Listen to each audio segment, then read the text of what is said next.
Hi guys, welcome back to the channel. My name is Tomasz and today we will talk about syncopation.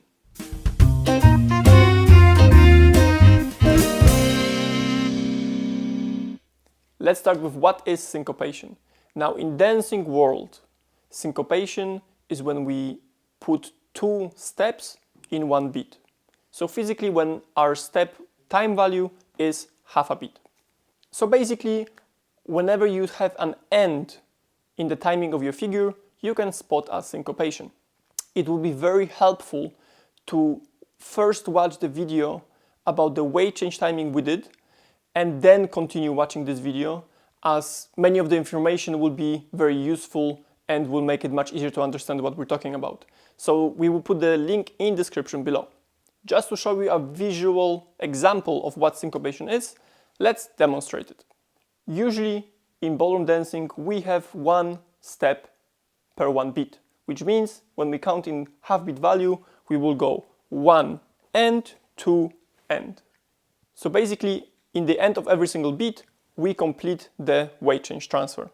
When somebody says that we have syncopation, which means when somebody says we have syncopation, it means that we have two steps in one beat, which means in the end of the first beat we already have to have completed the weight change two times. So remember, it's not just when we place the foot, but our weight has to be fully on our leg after making two steps, right? So instead of, again, going one and two end, we will want to go one end, right? And notice on that end, I'm already fully weighted on my leg. Of course, it doesn't matter if you go forward, backward, sideways, syncopation is syncopation. So rules will be pretty much the same in any given direction. So now, what is the correct way of doing a syncopation? The first thing we have to understand that in order to create two steps in the same time that we usually have one step, we have to either speed up our body in order to physically cover more distance in the same time, or we have to shorten the steps. So in the same time and the same distance, we just do two smaller steps instead of one bigger one. According to the situation, we can really pick any of this method. It is not like one method is better than the other, and of course you can pick anything in between. You don't have to just pick one or the other. Very important thing is to understand what result you want to get. So do you want to create a big progression? Well, then you really have to use a lot of body speed. Or maybe you're in the corner and you really just want to do very small steps, but still syncopated. To show you visually what's the difference between two methods, let's try to demonstrate it. So let's first demonstrate the method when we do two super small steps, but continuously move the body with the same speed, right? I will start with one step in one beat, then continue with the syncopated two steps, and continue with, again, one step in full beat. So we will go one and two and one end.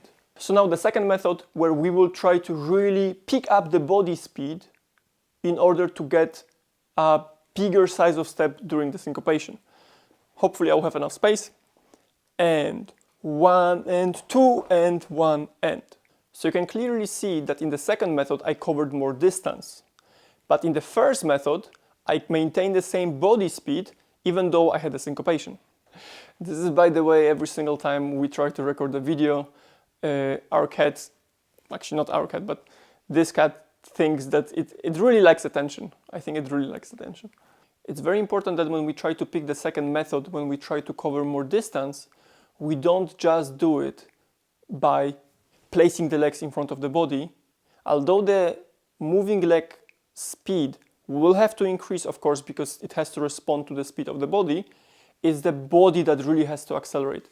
Now that acceleration always has to happen before the syncopation, not during the syncopation. It's very important, especially for the lead and follow. Because if you want to give clear lead to syncopation for your partner, and there are many figures that we can choose where the syncopation is, it's not just in one place, you have to be very careful that both of us will know when to do it. Because if I do it during the syncopation, my partner will, instead of trying to match me, she will feel attacked. Because I input the power in the wrong moment, in the wrong place. So I will have again one preparation step that I will do in one beat, just to show you that the syncopation is after.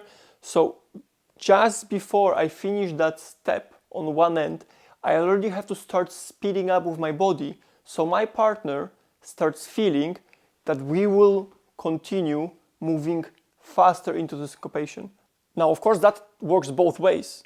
In the same way, the follower, if you feel that your partner is speeding up, don't just wait, you have to try to match the speed. And probably when you're going backward as a follower, it's slightly easier because the person going forward will take you with them. But when the situation is reversed, so when the leader is going backward, it's very easy to create a gap just because the leader accelerated into the syncopation and the follower kind of got behind. So be very careful, first of all, as a leader, to lead it in the correct place, in the correct time, so the follower has time to respond and match you. And secondly, as a follower, once you feel that syncopation is speeding up, try to match it. Don't just be passive and wait for it to happen, because that's when the bumpiness and the lack of connection happens. Remember that syncopation can be used in any place, and there are figures that you can use the syncopation in different parts of the figure. Especially in the swing dances, make sure that the syncopation doesn't disturb the rise and fall action. It's very important because we have to preserve the character of the dance, and rise and fall is a very important characteristic.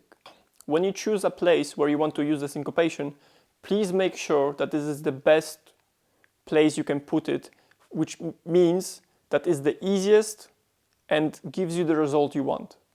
Because, of course, as much as it's possible to use the syncopation technically wherever you want, there are places that we really shouldn't use it because we need the time to actually create certain actions. So the easiest way is to actually use the timing that is in Technique MOOC, because people that created that already thought about what is the best way to use syncopation in that figure. So for example, in progressive chasse to waltz, it's best to do 1, 2, and 3. That's the easiest way to apply it. Of course, you could use it 1, 2, 3, and, but that makes the lowering action slightly fast, and you might not create such a full deep lowering into the next drive action. So always use the syncopation to enhance your dancing and not just to run around the room. It's very easy to look running and messy when you have too many syncopations in a row in your routine. So whenever you're using syncopation, make sure somewhere in between the syncopations you have space for normal basic figures that will create the dynamically looking routine. That's it for this video. Thank you for watching. As always, if you have any questions, please put them in the comment section below. If you like the video, please hit the like button and don't forget to share it with your friends. They might use it and find it helpful. Thank you for watching. We will see you in the next one. Bye bye.